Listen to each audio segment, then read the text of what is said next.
Hello नमस्कार दोस्तों। जरा 1857 के भारत की तस्वीर अपने दिमाग में बनाइए।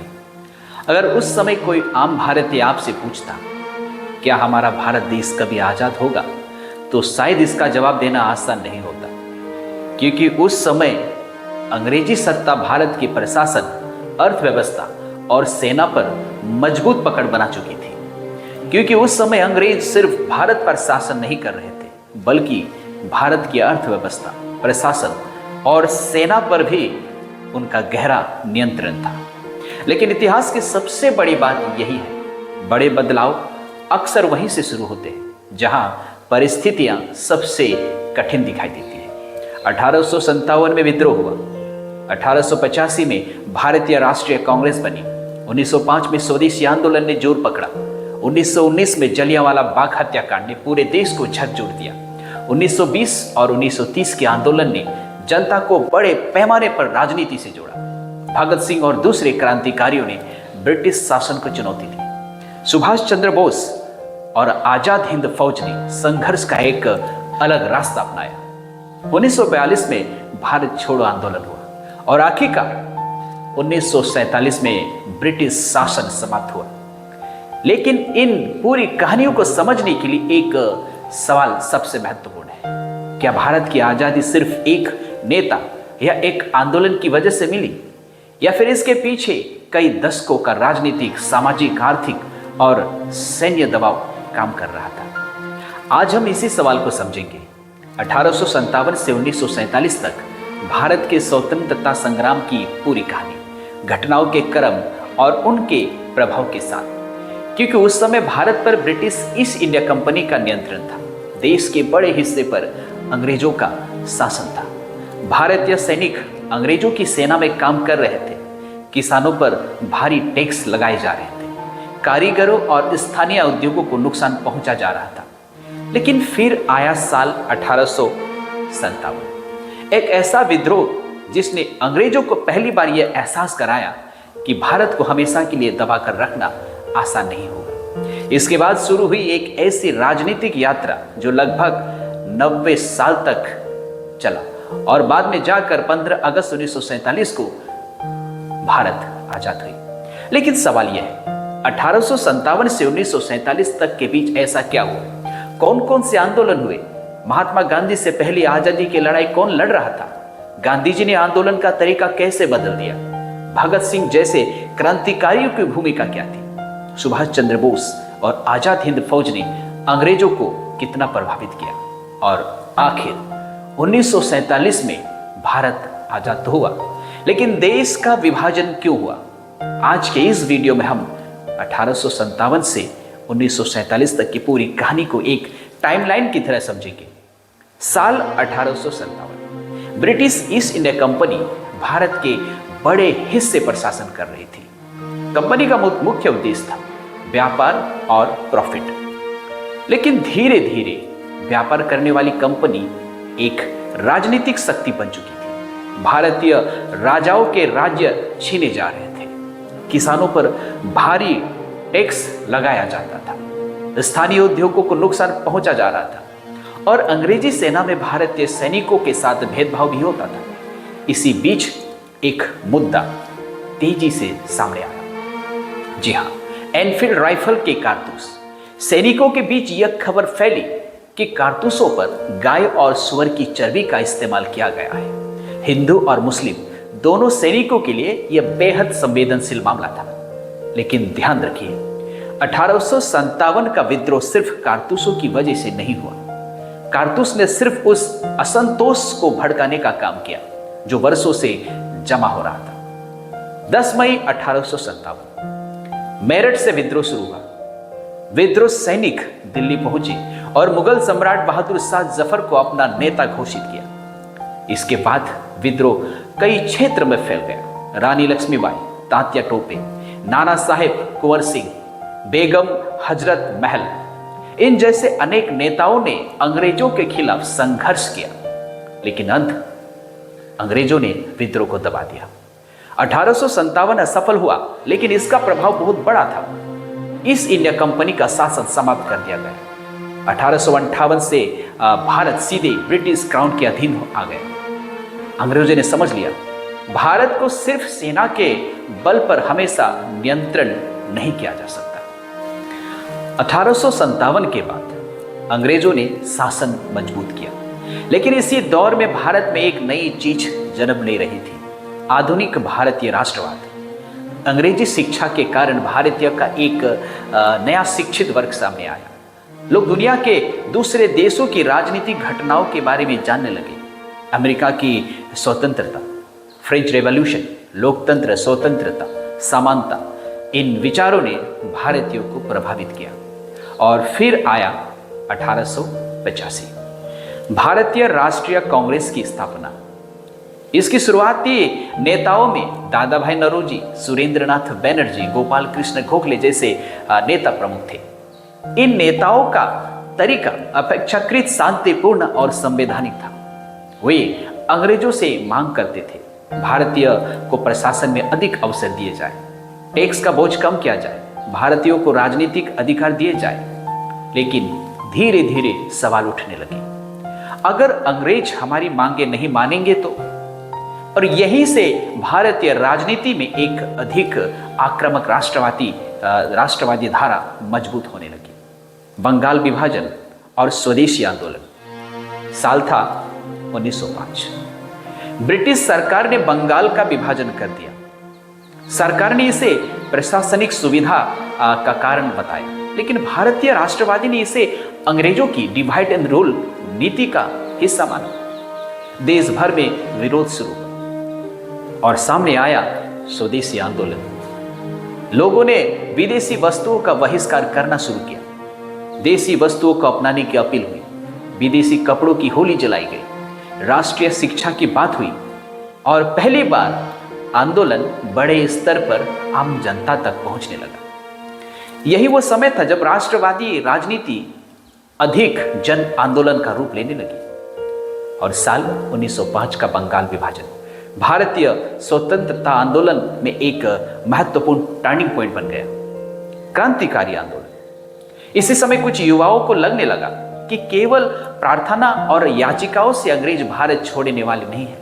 उन्होंने क्रांतिकारी रास्ता अपनाया। अनुशील समिति, युगांतर, गदर आंदोलन और बाद में हिंदुस्तान सोशलिस्ट रिपब्लिकन एसोसिएशन जैसी संस्थाएं सामने आई। इन क्रांतिकारियों का उद्देश्य था अंग्रेजी शासन को चुनौती देना और स्वतंत्रता भारत की स्थापना करना। फिर भारतीय इतिहास में एक ऐसा नाम सामने आया जिसे आज भी करोड़ों लोग याद करते हैं, भगत सिंह। जी हाँ, भगत सिंह सिर्फ एक क्रांतिकारी नहीं थे, वो एक विचारक भी थे। उन्होंने समाजवाद, साम्राज्यवाद और स्वतंत्रता जैसे मुद्दों पर गंभीरता से लिया। 1928 में लाला लाजपत राय पर पुलिस के लाठीचार्ज के बाद उनकी मृत्यु हुई। इसके बाद भगत सिंह और उनके साथियों ने ब्रिटिश अधिकारी सॉन्डर्स की हत्या कर दी। 1929 में भगत सिंह और बटुकेश्वर दत्त ने केंद्रीय विधानसभा में बम फेंका।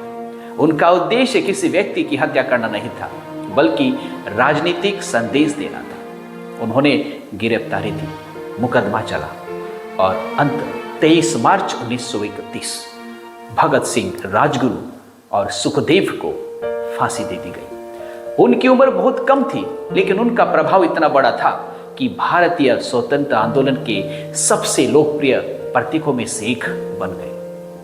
और आता है महात्मा गांधी की एंट्री। अब कहानी में आता है एक ऐसा व्यक्ति जिसने भारतीय स्वतंत्रता आंदोलन का एक तरीका ही बदल दिया, मोहनदास करमचंद गांधी। 1915 में दक्षिण अफ्रीका से भारत लौटे।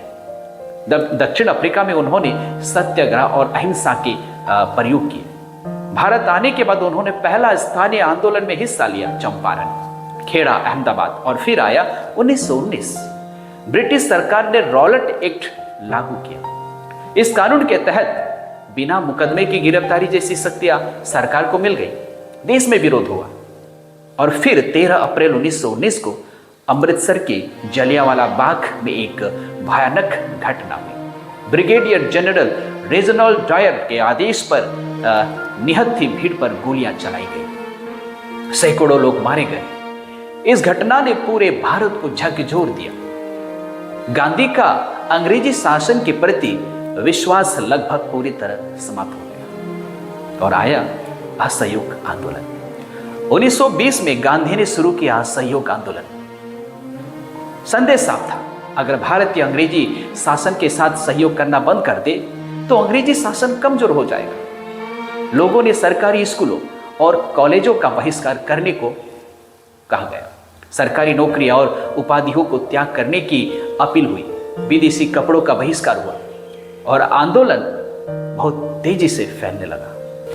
लेकिन 1922 में उत्तर प्रदेश के चौरी चौरा में प्रदर्शनकारियों ने पुलिस थाने में आग लगा दी और पुलिस कर्मियों की मौत हो गई। गांधी ने आंदोलन वापस ले लिया। कई लोग उनसे नाराज हुए, लेकिन गांधी के लिए साधन भी उतने ही महत्वपूर्ण थे जितना लक्ष्य। उनका मानना था स्वतंत्रता हिंसा के रास्ते से नहीं, नैतिक शक्ति के रास्ते से प्राप्त होनी चाहिए। और फिर आया साइमन कमीशन। साइमन कमीशन और पूर्ण स्वराज। 1927 में ब्रिटिश सरकार ने साइमन कमीशन बनाया, लेकिन उसमें एक भी भारतीय सदस्य नहीं था। देश भर में नारा लगा, go back Simon, go back Simon. प्रदर्शन में लाला लाजपत राय गंभीर रूप से घायल हुए और बाद में उनकी मृत्यु हो गई। दूसरी तरफ भारतीय राष्ट्रीय कांग्रेस के भीतर अब मांग बदल रही थी। पहले मांग थी अंग्रेजी शासन के अधिक अधिकार, अब मांग थी पूर्ण स्वराज, पूर्ण स्वतंत्रता। 1929 में जवाहरलाल नेहरू की अध्यक्षता में कांग्रेस में लाहौर अधिवेशन में पूर्ण स्वराज का लक्ष्य घोषित किया गया और 26 जनवरी 1930 को स्वतंत्रता दिवस मनाने का फैसला हुआ। अब बात करते हैं नमक से साम्राज्य को चुनौती। जी हाँ, अब महात्मा गांधी ने एक ऐसा मुद्दा चुना जो हर भारतीय से जुड़ा था। जी हाँ, नमक। अंग्रेजों ने नमक पर कानून और टैक्स लगाया हुआ था।